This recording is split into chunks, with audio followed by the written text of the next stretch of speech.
Hey everyone, this is Jared from Longhorn. I'm joined by Cheryl Ramirez, who runs our El Paso operation. Cheryl, thanks for spending some time with us today.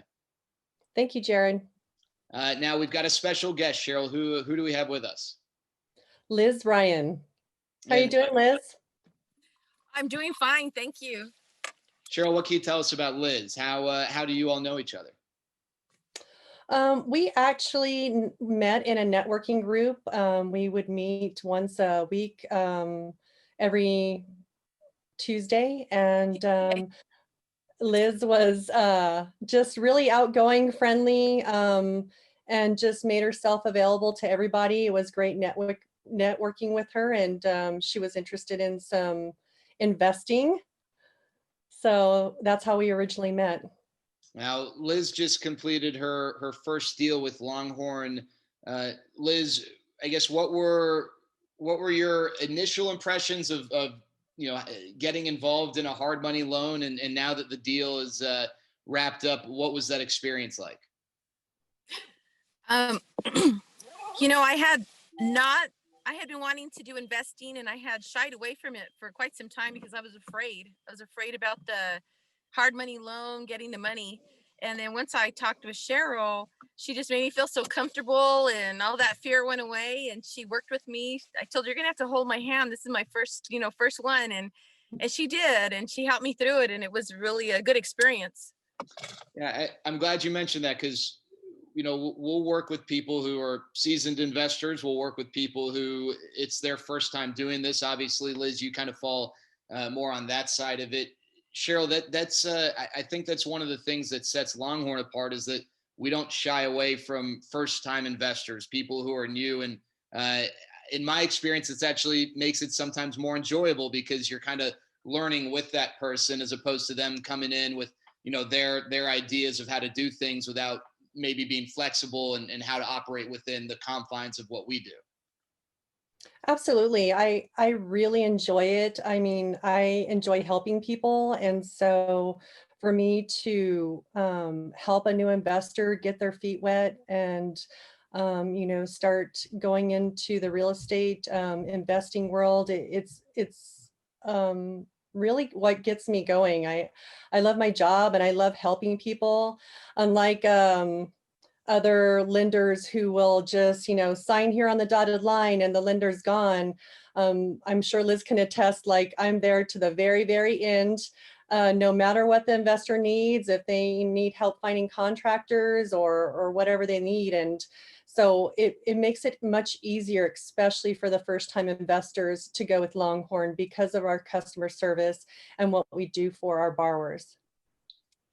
Liz, I was wondering if you could, maybe build on that. You mentioned, you told Cheryl, I might need you to hold my hand. Uh, how helpful was Cheryl and not just, doing the minimum to make sure stuff got pushed through, but actually being there for you? Because at the end of the day, I mean, you're investing a lot of money. This is a big commitment. And I know it's not something that Cheryl or any of the people at Longhorn take lightly, and I'm sure it helps knowing that that's the way they feel. So how much did it make the experience more enjoyable and maybe even less stressful having someone like Cheryl there by your side throughout it? Oh, it helped tremendously. Um, I had a lot of questions. I was really just the risk part. I was just so worried, and she made me feel very comfortable. She was able to answer all my questions at any time of day or night because I would call her, if I had a question at 9 o'clock at night or text her, and she was real responsive um, and always had an answer for my questions. So she made me feel calm. She made me feel comfortable about the process because I understood it, helped me to understand, every step of the way, what to expect, what's coming next. If there was any roadblocks, what we could do, what are some options. And so she just helped me feel, she educated me in the process. And that's what helped me feel very comfortable going forward. Cheryl, I'm curious, generally speaking, not just with Liz, because I think, Liz used a word that a lot of people use, and that's risk. At the end of the day, we try and put the ball on the tee to make it as easy as possible. But, these projects are not without some degree of risk. So when you have a borrower who comes to you and maybe they're concerned about the risk or some of the challenges that could be presented. What are the things that you typically will tell a borrower? Obviously, knowing that every property and every borrower is different, it's all case to case by case. But generally speaking, what are your thoughts on the risk involved in these projects? Well, another great thing about Longhorn is that we're pretty much a second set of eyes. So we actually review the numbers, we review the repair estimate.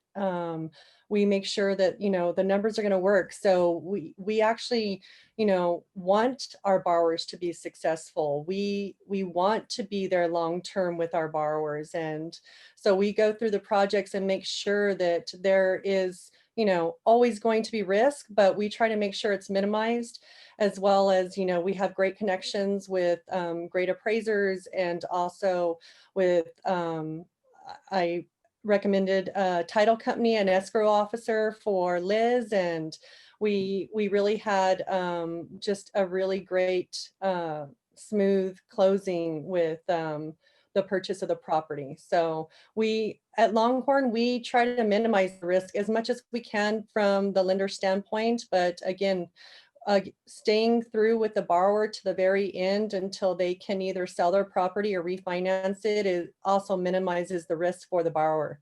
And Liz, you got a property that was pretty distressed. You got it for around 60,000, put in about 25,000, and then turned it around for more than 140,000. And my understanding is that this was not just a cosmetics only type of rehab. What can you share with us about the project and the condition of the house when you got it, and what ended up with the house when you were all done with it and passed it on to the next owner?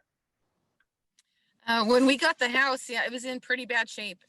It was being rented out, and the renters, they didn't take care of it. They destroyed it. I mean, they just destroyed the walls, the floors, the plumbing, the kitchen, everything. The windows were all knocked out. It was like, you got to get those people out before there's no more house left, to destroy, kind of deal. And so when we got the house, it's in a really good neighborhood. It's in a great part of town, but also in a part of town where not very many houses sell. So because people stay in those houses long term. So we were excited about getting a house finally, that we would have a lot of people, interested in the home. And we did. The only problem was because there was no comps really available, the appraisal didn't come in as high as we wanted. But it was still good. But we were hoping for an appraisal in the like 150s, and it came in at 142. But we sold it at the asking price of 142. Finally, to the third buyer. The first two didn't go through because we had the house priced at 150. And so when the appraisal came in, the first one fell through, and then the second one came in, fell through, but the third one went through successfully. And able to make some money off it. And when I kind of reviewed Liz's file with the help of Cheryl, one of the things that stood out is something that I know we always recommend our borrowers to do. Some listen, some don't. It's personal preference, but it really ended up helping Liz, and that's putting in the scope of work a line for contingencies.